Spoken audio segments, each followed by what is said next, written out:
Assalamualaikum warahmatullahi wabarakatuh. Selamat ketemu lagi anak-anakku semua. Kita akan pelajari tentang koordinat kartesius.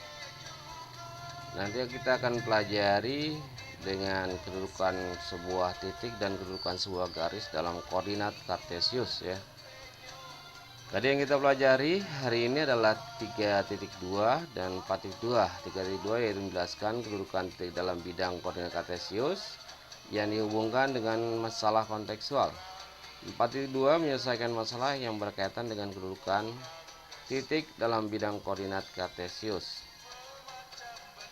Ada beberapa konsep yang kita akan pelajari nanti dalam sistem koordinat, yang yaitu posisi titik dan posisi garis. Dimana posisi titik kita akan bertemu dengan titik asal, sumbu X dan sumbu Y. Sedangkan posisi garis kita akan bertemu dengan garis sejajar, garis berpotongan, dan garis tegak lurus. Oke, anak-anakku. Nah, ini namanya koordinat kartesius, teman. Menentukan koordinat pada koordinat kartesius. Ya, ini adalah merupakan koordinat kartesius yang memiliki sumbu X ya di sana, dan yang vertikal itu adalah sumbu Y. Baik anak-anakku semua, kita lihat ini adalah koordinat 1, di mana nilai koordinat 1 itu X-nya bersifat positif dan Y-nya bersifat positif. Pada kuadran kedua ya, X-nya bersifat negatif dan Y-nya bersifat positif. Sedangkan kuadran ketiga X dan Y-nya bersifat negatif. Sedangkan kuadran keempat X-nya bersifat positif dan Y-nya bersifat negatif.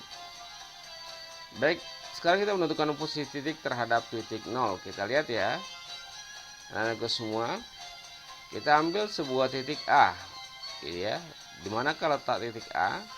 Kita lihat bahwa titik A berjarak 3 satuan ke kanan, ya. Satuan ke kanan ya, di kanan sumbu Y, dan berjarak 6 satuan di atas sumbu X. Atau ya, kita lihat ini bahwa berjaraknya adalah satuan ke atas. Sumbu X-nya yaitu 3,6. Kita lanjutkan. Untuk kita ambil sumbu D, ya kita lihat sumbu D bahwa titik D ini berjarak 6 satuan ya, kita 1 2 3 4 5 6 satuan ya ke kiri, berarti dia bersifat negatif, dan berjarak 5 satuan di atas sumbu X. Ini sumbu X ya. Nah, ini sumbu X, ini kita lihat, kita tahu 1 2 3 4 5. Berarti nilai titik D adalah min 6,5. Baik anak-anakku semua, sekarang kita lanjutkan dengan titik E ya. Lihat titik E ini ya, bergerak 5 satuan ke kiri sumbu Y dan berjarak 5 satuan di bawah sumbu X ya. Sehingga kita dapatkan bahwa titik X E adalah min 5,5. Sedangkan titik H sini ya, kita lihat bahwa titik H adalah berjarak 6 satuan ke kanan ya. Lihat ini 6 satuan ke kanan dari sumbu Y. Ini sumbu Y 6 1 2 3 4 5 6 6 satu ya ke kanan, di kanan sumbu Y, dan berjarak dari sini kita ambil 1 2 3 4 5, berjarak 5 satuan di bawah sumbu X. Maka kita dapatkan bahwa untuk titik H adalah 6,5 ya. Silakan nanti tentukan jarak titik B, C, F, dan G ya anak-anak, karena kita tahu ya bahwa untuk titik posisi ini dilihat dari bagaimana berjarak ke sumbu X dan sumbu Y.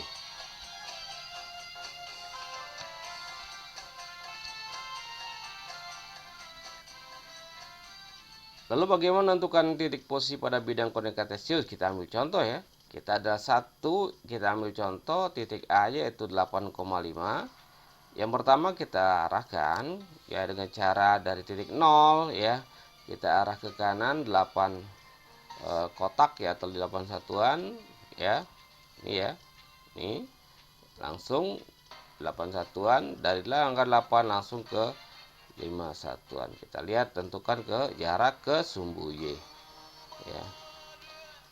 Maka kita akan dapatkan titik A adalah 8,5. Lalu kita ambil contoh yang titik kedua, yaitu titik B min 2,6. Kita lihat ya, dari 0 ke arah ke kiri ya 2 satuan atau negatif 2, dan ke atas itu 6 satuan ya, bersifat positif ke arah atas ya. Lalu kita ambil titik C 4,-3. Kita lihat 4, lalu ke bawah ya, dari sumbu X min 3, maka kita akan dapatkan titik pertemunya adalah 4,3. Dan yang keempat ya, titik D min 7,0. Kita lihat min 7 ke arah ke sebelah kiri, dan titik 0 tetap ya, maka kita dapatkan. Baik anak-anakku semua, sekarang bagaimana menentukan titik terhadap sumbu X dan sumbu Y ya. Kita lihat koordinat titiknya A itu 2,6 ya, 2,6. Jarak sumbu X nya 6 satuan ya, dan jarak ke sumbu Y 2 satuan. Sekarang kita ambil titik B yaitu 5 satuan ya. Jarak ke sumbu X dan jarak ke sumbu Y adalah 5 satuan juga. Kita dapatkan. Lalu bagaimana dengan yang titik C ya? 3 satuan dari jarak sumbu X dan 4 satuan jarak dari sumbu Y. Maka titiknya seperti itu. Lalu yang D 6 satuan dari sumbu X dan jarak sumbu Y adalah 5 satuan. Yang kelima atau E, jarak ke sumbu X itu 3 satuan dan jarak ke sumbu Y 3 satuan. Namun bersifat negatif ya, karena di kuadran ke 3. Baik yang ke titik F yaitu 6 satuan, jarak ke sumbu X nya dan jarak ke sumbunya adalah 5 satuan, karena dia di wilayah ya kuadran ketiga, maka dia negatif semua ya. Kita lihat juga untuk yang ketujuh ini 5,-4, berarti jarak ke sumbu X 4 satuan dan jarak ke sumbu Y 5 satuan. Maka kita akan dapatkan di kuadran keempat. Kita lihat kalau kuadran keempat yaitu bersifat X nya positif dan Y nya negatif. Begitu juga yang H ya, 6 satuan dari jarak ke sumbu X dan 3 satuan jarak ke sumbu Y. Karena dia berada di wilayah kuadran keempat, maka nilai X nya bersifat positif dan Y nya bersifat negatif. Lalu bagaimana posisi tempat pada bidang koordinat kartesius? Kita lihat ya ini. Pernahkah kalian berkemah? Dalam perkemahan ada pos utama, tenda, pasar, pos-pos, kolam ya, dan lain. Coba sekarang kalian perhatikan denah di perkemahan ibu ini ya. Kita lihat ya. Lihat untuk tempat pos utama, keterangan lapang, tanah lapang, keterangan konda. Ini adalah koordinatnya. Kita ambil yang perumahan. Lihat perumahan. Bagaimana hubungan perumahan itu, tempat perumahan dengan pos utama? Berarti 6,5 ya dari pos utama. Sedangkan untuk tanah lapang hubungannya 10,2. Sedangkan perumahan dengan kolam yaitu 9,8. Lalu pemakaman begitu juga. Pasar, teka-teki, tersembunyi,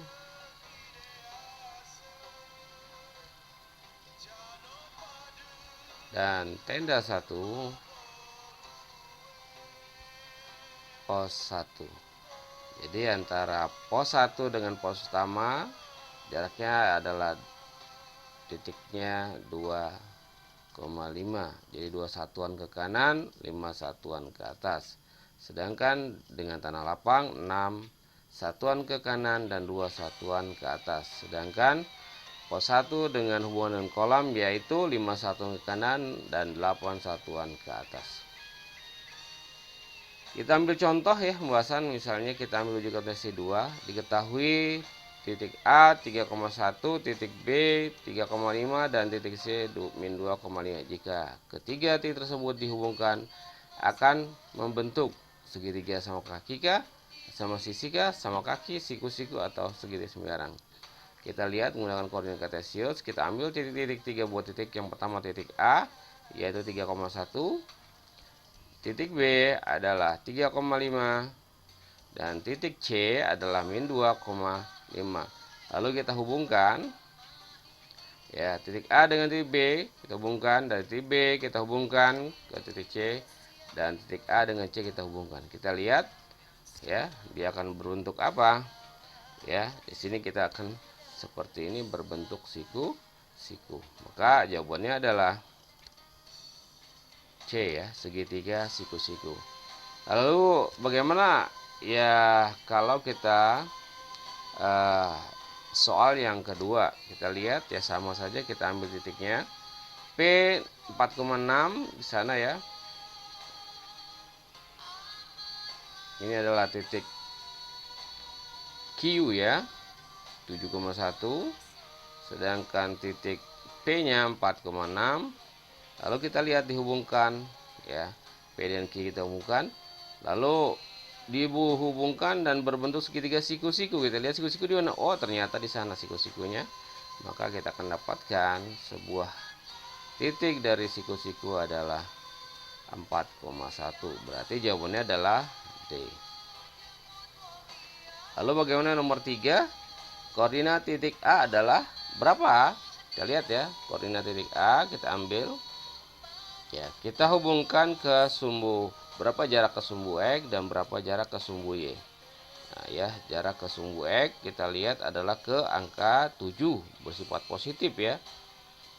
7 bersifat positif. Sedangkan jarak ke sumbu Y adalah 5. Berarti 5 positif juga karena di kuadran 1. Maka kita dapatkan adalah ya C. Begitu juga koordinat titik C. Ya, kita lihat ini titik C ya.